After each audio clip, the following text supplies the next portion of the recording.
So, welcome to Jumbo IS and welcome to our lecture series called Daily News in Shorts. In this lecture series, we cover a particular day's current affairs in a very short span of time within 30 minutes. Now, just watching this lecture within 30 minutes would be job half done because just after watching these current affairs, you need to revise them as well. Because revision helps in consolidating these current affairs in your memory. Otherwise, you'll quickly forget them. Now, you can revise these current affairs from the notes provided by us, and these notes are shared on our Telegram channel. The link to our Telegram channel is provided in the comment section below this video. So please do not forget to revise these lectures from our Telegram channel. Now, let's begin today's discussion. But first, let's take a look at the list of topics that we shall cover today. Okay, so in total, we'll be covering these 4 topics.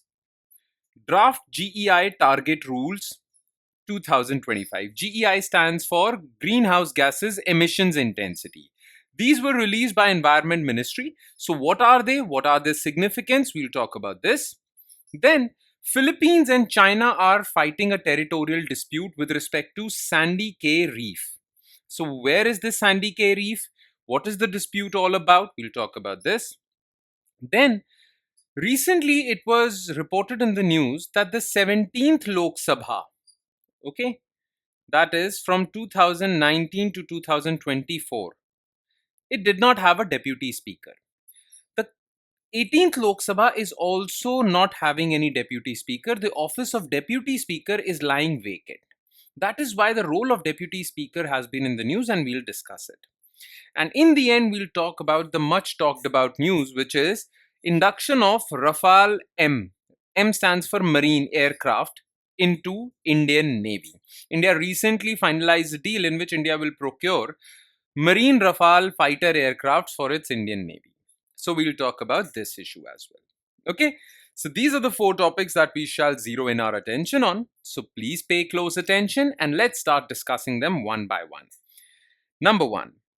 Draft Greenhouse Gas Emission Intensity Target Rules 2025. So the government has notified draft rules introducing targets for reduction of greenhouse gases emissions by obligated entities in energy intensive sectors and industries. Okay, the draft GEI target rules notified by Environment Ministry on April 16 puts in place a compliance mechanism for carbon credit trading schemes 2023. Now, there are a few terms that some of you might not understand. First of all, what is this CCTS? What is obligated entities? What is greenhouse gas emissions intensity? Okay. Now, look, let's suppose there is this steel industry. Okay. Now, this steel industry, while producing steel, also emits a lot of greenhouse gases. Greenhouse gases are those gases which are causing global warming. It includes carbon dioxide, methane, nitrous oxide, chlorofluorocarbons, okay, hydrochlorofluorocarbons, and many other greenhouse gases are there. Okay, so this steel industry produces a lot of greenhouse gases which is causing global warming. Okay, now if we talk about its emission intensity, greenhouse gas emission intensity, okay, if we were to measure the emission intensity of the steel industry, then we'll say that greenhouse gases emitted by this industry divided by its output. Basically, through greenhouse gas emission intensity, we are trying to measure how many greenhouse gases are emitted per 1 kg of steel produced by this industry. Similarly, there is cement industry. We want to know how much greenhouse gases are emitted per 1 kg cement produced by this industry. Okay, this is known as greenhouse gas emission intensity, GHG emission intensity.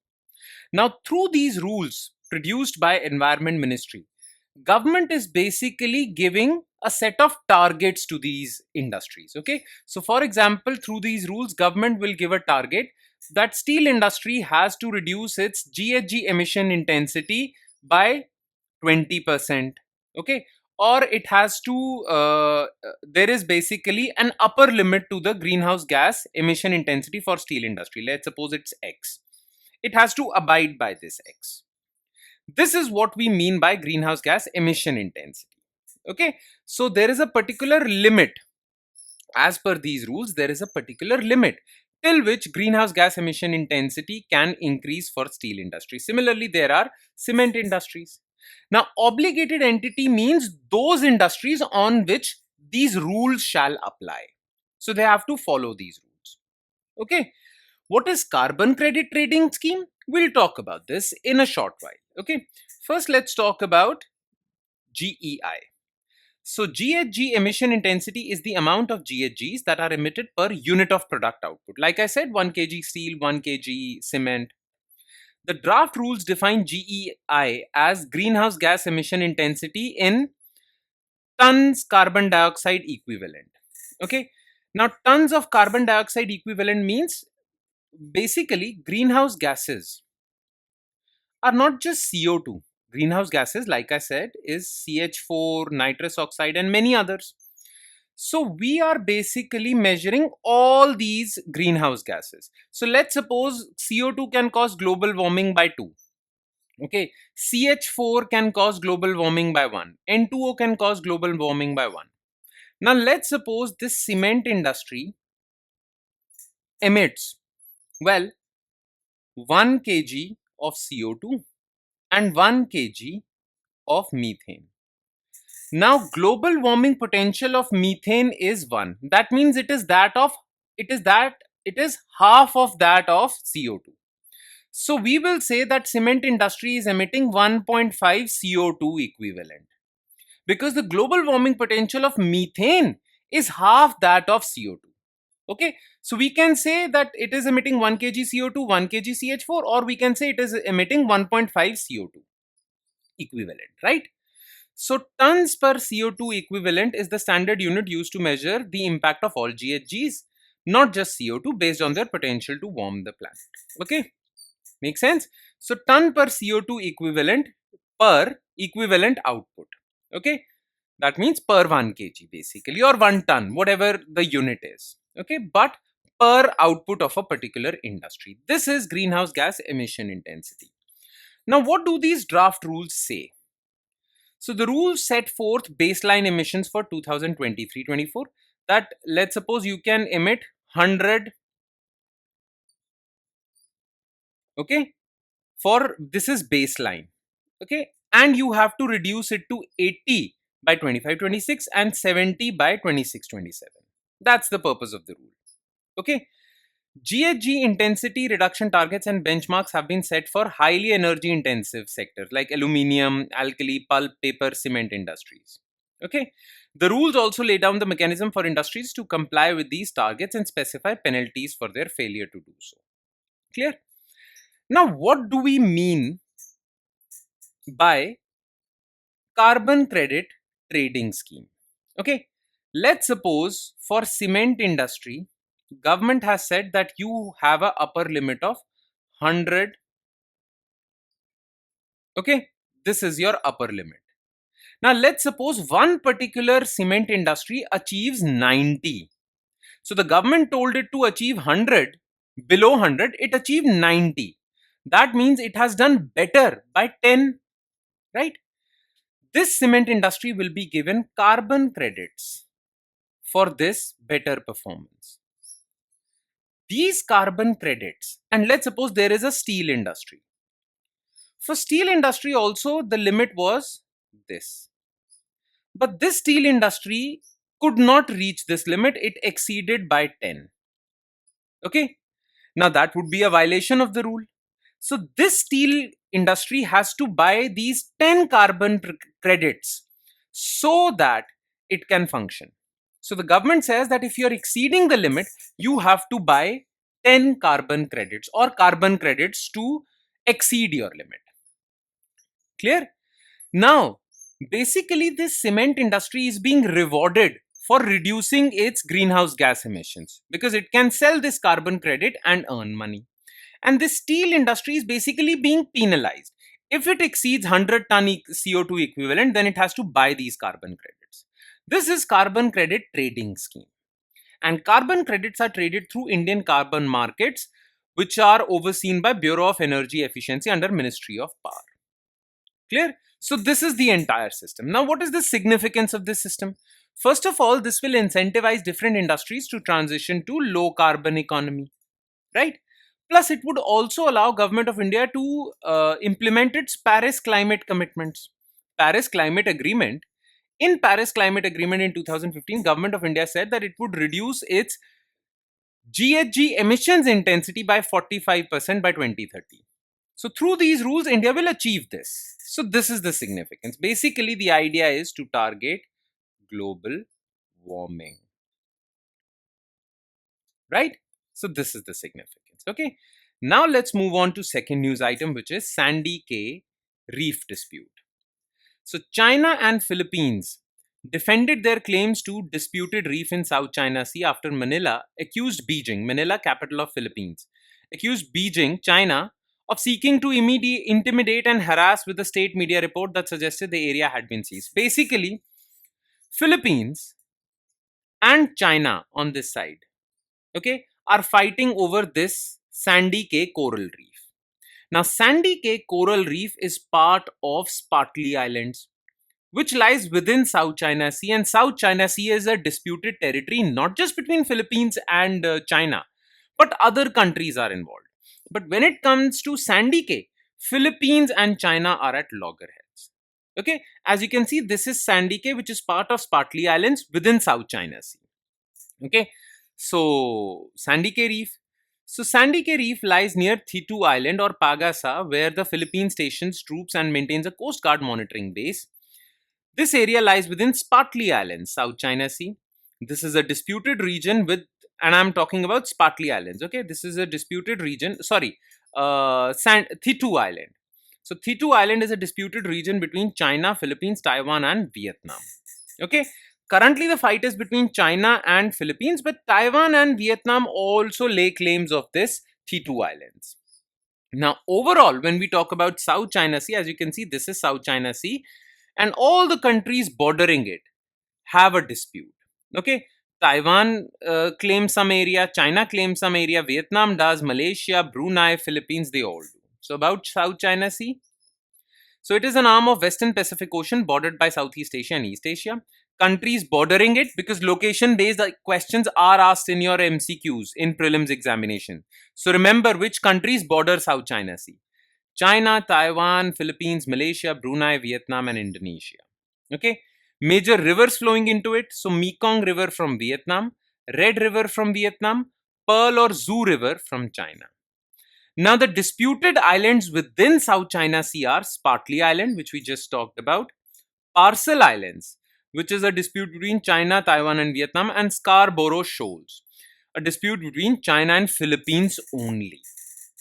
Okay, so that's all you need to know as far as this location is concerned with respect to South China Sea. Okay, just make sure to study the map again. South China Sea is very important, and location based questions can be asked in your prelims. So make sure you study the map also.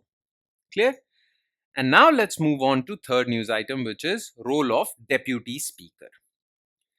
Despite its clear constitutional basis and historic continuity, the Deputy Speaker's office has remained vacant for the entire term of 17th Lok Sabha.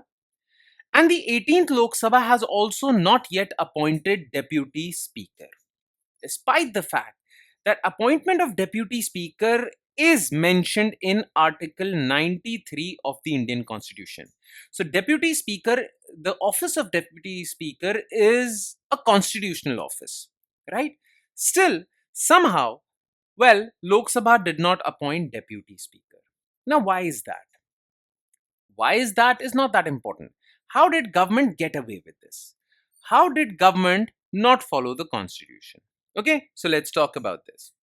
So Article 93 clearly states the House of People, that is Lok Sabha, shall, as soon as may be, choose two members of the House to be Speaker and Deputy Speaker. So Article 93 clearly mentions that as soon as possible, Lok Sabha shall appoint Speaker and Deputy Speaker. But the catch is that it is written as soon as may be. Now, this is a vague term. There is no time limit set. And because there is no time limit set, well, government or Lok Sabha can get away with not appointing deputy speaker. Okay, because there is no time limit mentioned, so you don't appoint it. Okay, it is not mentioned that you have to elect a deputy speaker within this prescribed time limit. Therefore, you can get away with it.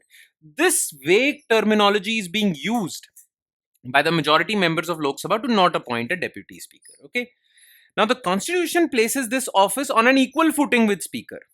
Okay, speaker and deputy speaker are equal in basically their significance.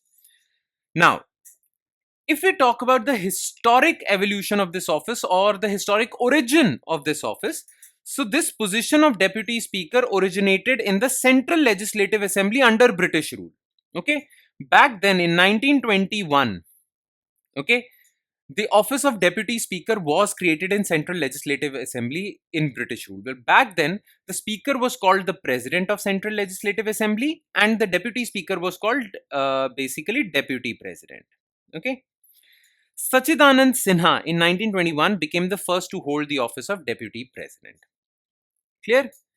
Now, as far as the role of deputy speaker is concerned, so look, it is elected by the members of Lok Sabha from among themselves, similar to speaker.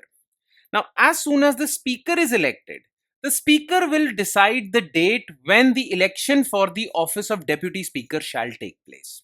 Okay, generally, speaker is from the ruling party because they have majority, and by convention, it is nowhere mentioned in the constitution, but by convention, deputy speaker is from opposition. Okay, generally, there is no hard and fast rule, but generally, through understanding. Now, what are the powers of deputy speaker? Well, deputy speaker shall act as speaker when speaker is absent. Okay, when speaker is absent, he shall preside over the proceedings of Lok Sabha, and if there is a tie on any issue, he will cast a casting vote. Okay, and if he is appointed as a member of any parliamentary committee, he shall automatically be considered the chairman of that committee. Okay, now the thing is that the majority members got away with not appointing deputy speaker in the last Lok Sabha. Now, what reforms can we take so that this does not happen again? First of all, we need to amend Article 93 so as to introduce a time limit. For example, deputy speaker should be elected within 60 days. If that happens, then the office won't lie vacant. Plus, we need to create a law that will codify the rules and election timeline by amending the rules of procedure and conduct of business in Lok Sabha. We should create proper rules with respect to the office of speaker and deputy speaker. Okay, these are the reforms that we need to do so that this does not happen again. The office does not lie vacant again. Okay, because of the lack of timeline within Article 93, well, the government or the ruling party or the majority members got away with not appointing deputy speaker. Okay, and let's move on to the last news item, which is induction of Rafale M. So India and France signed on Monday, signed a 7.4 billion, 63,000 crore government to government contract for 26 Rafale Marine. Okay, now earlier India had bought 36 Rafale jets, but that was for Indian Air Force. These Rafale M, these 26 Rafale M are for Indian Navy. Okay, 36 Rafale aircraft were earlier inducted into the Indian Air Force in 2021, and this is for Indian Navy. Now, because these are marine variants of Rafale fighter jets, the issue of naval aviation, why does Navy require aviation or fighter jets? The issue of naval aviation is in the news. Okay, so let's talk about that. So, what is naval aviation? So, naval aviation is the use of military air power by navies involving aircraft that operate from warships. Okay, so some countries, some powerful countries have aircraft carriers. These are warships which can launch an aircraft from its surface, right? India has one of them called INS Vikrant. Okay, Pakistan does not have an aircraft carrier though. Okay, only powerful navies have it. Now, what is the role of naval aviation? First of all, fleet air defense. So, if your warships are traveling through the Indian Navy, you can protect these warships from air. Okay, strategic power projection, you can showcase your power. Anti-surface warfare, to bomb other enemy ships. Amphibious warfare, if you want to invade a particular country through your navy, then these naval aviation fighter units provide you support. And mine countermeasures, these naval aircrafts can locate mines and destroy them. Naval aviation is crucial for maintaining control of the seas, supporting naval and ground forces, and projecting military power along distant shores. Now, about Rafale M, well, it is a carrier-borne variant of Dassault Aviation's Rafale fighter jet. So it is the marine variant of Rafale fighter jet. Okay, Rafale fighter jet is 4.5 generation. Okay, it offers multi-role capabilities, air superiority, deep strike, reconnaissance, nuclear deterrence, and anti-ship missions. The 26 Rafale M jets and a 4.5 generation battle-proven combat aircraft will augment India's existing MiG 29, which are with the Indian Navy. Okay, that would be all. Okay, and with that, we conclude today's current affairs. Thank you so much for watching, everyone, and I'm sure it has added value to your preparation. But it would add more value if you follow what I suggested in the beginning of this lecture. Revise these lectures. It is very important if you really want to remember these current affairs till your exams. Okay, and on that note, I'll be signing off with the promise of seeing you again with another set of news items. Thank you, everyone.